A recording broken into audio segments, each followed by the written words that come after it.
नमस्कार AR media live को स्वागत करछि मु रमेश। 49 नंबर जातीय राजपथ रे घटी जाइछि मर्मन्तुड सड़क दुर्घटना। केन्दुझर जिला देई लंबी जाइछि 49 नंबर जातीय राजपथ। लाइफ लाइन कहा जाउथबा एही जातीय राजपथ रे प्रतिदिन किछि ना किछि दुर्घटना घटी चलिथिबा बेले अनेक धन जीवन नष्ट होई जाइछि। जंजालमय जीवनर चलणी पाई एही रास्ता उपरे भरोसा करुथबा लोक एबे रास्ता उपरे चढ़िले भयमुक्त हो जाउछि। काहींकि ना केतेबेले ना केतेबेले कोनोसी मुहूर्त रे किछि ना किछि घटी जाई पारे। सेमिति एक मर्मन्तुद सड़क दुर्घटना घटी जाइछि केन्दुझर जिला सदर ब्लॉक अंतर्गत बेलदा हाट छक 49 नंबर जातीय राजपथ रे। किए जानिथिला जातीय राजपथ रे लुचि रहिथिला काळजम।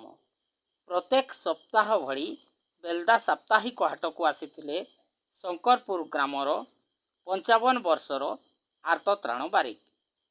साप्ताहिक सौदा नहीं घर को जिबे आउ सप्ताह पाई रोसई शाल रे संचित रखिदेवे पनीपरिबा, किंतु ताहा होई पारिला नाही। जातीय राजपथ मध्य रे लुचि रहिथिबा काळजम आर्तत्राण को सबुदिन पाई ए दुनिया रो नहीं चलीगला। केन्दुझर पटरू तुरुमुंगा अभिमुखे जाउथबा OR09L 2797 कल्याणी यात्रीवाही बस काळजमर रूप नहीं जाइथिला। कल्याणी बस दुर्घटनार शिकार होई गले शंकरपुर ग्रामर आर्तत्राण बारिक। भयंकर दुर्घटनार छाती थरा दृश्य रे हाटरे थिबा शह शह लोक तटस्थ होई जाइथिले। काल विलंब न करी दुर्घटना स्थानरू मरण सहित संग्राम करुथबा गुरुतर व्यक्ति को रोगी जान साहाय्य केन्दुझर जिला मुख्य चिकित्सालय को निया जाइथिला, किंतु भाग्य तांको सपक्ष रे नथिला। केन्दुझर जिला मुख्य चिकित्सालय रे पहुंचीबा पूर्वरु तांकर प्राणवायु उड़ी जाइथिला। खूब दुखद भरा करुण दृश्य थिला। दुर्घटना स्थान हृदय विदारक छाती थरा दृश्य को सह्य करि न पारी उत्त्यक्त लोक माने दाऊ साधुथिले यात्रीवाही बस उपरे। बस को भंगारुजा करी नष्ट कर देइथिले। किछि समय पाई जातीय राजपथ रे जानवाहन चलाचल बंद कर देइथिले उत्त्यक्त लोके।